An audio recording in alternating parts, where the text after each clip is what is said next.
उधर छत्तीसगढ़ के खाद्य मंत्री ने मानवता की मिसाल पेश की है और मंत्री ने घायल बाइक सवार 2 युवकों को अपने वाहन से हॉस्पिटल पहुंचाया। बता दें कि प्रदेश के खाद्य मंत्री अमरजीत भगत अपने विधान क्षेत्र दौरे पर निकले थे, जहां रास्ते में अज्ञात वाहन की ठोकर से सड़क पर घायल पड़े युवकों को देख मंत्री ने अपनी गाड़ी रुकवाई और काफिले में शामिल पुलिस की गाड़ी से दोनों घायल युवकों को अस्पताल पहुंचाया। अभी दौरा करके जब आ रहे थे तो देखे कि वहाँ भीड़ भाड़ है। हम लोगों ने गाड़ी रोका, देखा कि वहाँ सड़क दुर्घटना में 2 लोग घायल पड़े हुए थे। उसमें तत्काल भी पुलिस को बुला करके और उनको हॉस्पिटल शिफ्ट कराया।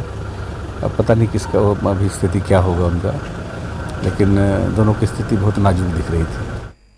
उधर सांसद ज्योत्सना महंत ने केंद्र सरकार पर निशाना साधते हुए कहा कि केंद्र सरकार को इसका खामियाजा चुनाव में भोगना पड़ेगा। केंद्र सरकार इसलिए कर रही है कि छत्तीसगढ़ में कांग्रेस की सरकार है और ये जो सौतेला व्यवहार दिख रहा है जिससे कि हमारे यहाँ की जनता परेशान हो रही है। साथ ही उन्होंने ये भी कहा कि केंद्र सरकार का बहिष्कार करना चाहिए जिससे उसको फायदा हो रहा है और वहां पर बिल्कुल भोगना पड़ेगा। जो जस करे सो तस फल चाखा, क्यों नहीं होगा।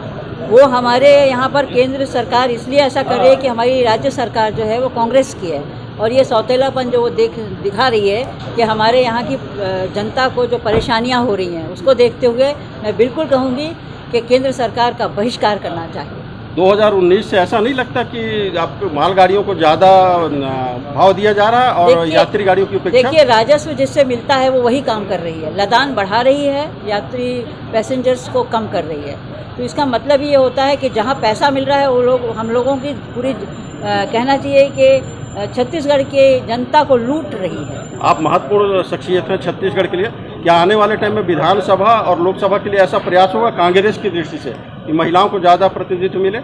बिल्कुल, हम लोग तो चाहेंगे महिलाएं, क्योंकि महिलाएं पुरुषों से ज़्यादा अच्छा काम करती हैं और ऑनेस्ट रहती हैं, अपना अच्छा काम करने की उनमें क्षमता होती है। मैं दावे के साथ कह सकती हूँ कि महिलाओं को ज़्यादा आगे बढ़ाना चाहिए। उधर जगदलपुर में अक्षय तृतीया के शुभ मुहूर्त पर बस्तर एसडीएम ने स्वच्छता अभियान शुरू किया और अनुविभागीय अधिकारी ओम प्रकाश वर्मा ने विशेष स्वच्छता अभियान को लेकर सरकारी आवासों में रहने वाले समस्त कर्मचारियों को लेकर विशेष स्वच्छता और हेल्थ एंड वेल्थ फिटनेस का कार्य के साथ ही सफाई अभियान का शुभारंभ किया। इस अभियान में मुख्यालय के आसपास गंदगी और अस्त व्यस्त कूड़े कचरे का साफ करना था। वहीं आवासों में रहने वाले समस्त अधिकारियों ने निष्पक्षता और हेल्थ फिटनेस को अनवरत रखने का संकल्प लिया। बस्तर के हेलाभाटा में बीते दिनों शादी समारोह में हुए एसिड अटैक में पुलिस ने दूल्हे की प्रेमिका को गिरफ्तार कर लिया। आपको बता दें कि कुछ दिन पहले हुई घटना में दूल्हा दुल्हन पर एसिड अटैक किया था, जिसको लेकर पुलिस ने बड़ा खुलासा करते हुए बताया कि 7 सालों से आरोपी युवती और दुल्हन के बीच में प्रेम संबंध था।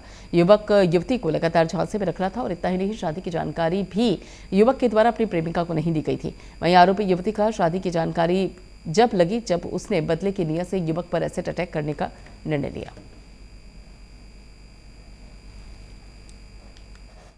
तेजाब डाल के धोखा दे रहे, शादी करवा बोलो 7 साल में बात करते रहे, मके ऐसो करे पर करें बोलो नहीं करे तो शादी हो सगाई होली बोलो मक पता नहीं रहे। एक जन लेका सांग लो मक मिलुक बली लो फिर बल नहीं सांगे आप लोग माड़ बस नहीं दी फिर बल मिल लोग गेलो, मतलब मक पैसा मांग रहे 1500 होंजे जगह 5000 आनंद देते रहे। मैंने मतलब होता है कितरवास बोल गनन बोल नहीं देखे मैं, मतलब फिर मैं पैसा तू ही धर रहा मैं क्या बनवाए तो काम ही हुआ बोल ले तो नहीं छाड़न परात का होत रहे मिल किलो बराबर तो मैं पैसा दिले तो गेलो फिर बल्ली सांग मके। हाँ, घटना पिछले 19 अप्रैल की है, जहाँ थाना भानपुरी क्षेत्र अंतर्गत छोटे आमाबाल एक गाँव है, जहाँ पर एक युवक युवती का विवाह समारोह था और इस विवाह समारोह के दौरान किसी अज्ञात व्यक्ति ने यहाँ एक एसिड जैसी केमिकल का उपयोग करके स्प्रिंकल कर दिया था, जिससे कि दूल्हा दुल्हन और शादी समारोह में शामिल हुए 8 से 10 लोग उसमें घायल हो गए थे। इस पूरी घटना पे थाना भानपुरी में 326 का भादवी का अपराध पंजीबद्ध कर विवेचना की जा रही थी। जब पूछताछ किया गया तो बताया, ऐसा जिन लोगों ने देखा था उन्होंने बताया कि वैसे तो अंधेरा था क्योंकि लाइट नहीं थी, लेकिन एक छोटे कद के एक कोई व्यक्ति जिसने शर्ट पैंट पहना हुआ था, इस हुलिये का विवरण वहाँ के उपस्थित लोगों ने दिया। इसके आधार पर बहुत सारे सीसीटीवी कैमरे देखे गए, जो भी देहात इलाके में उपलब्ध था उसको देखा गया, तकनीकी साक्ष्य संकलित किया गया, गांव में मुखबिर तैनात किए गए, पुलिस बल को भी वहाँ पर सिविल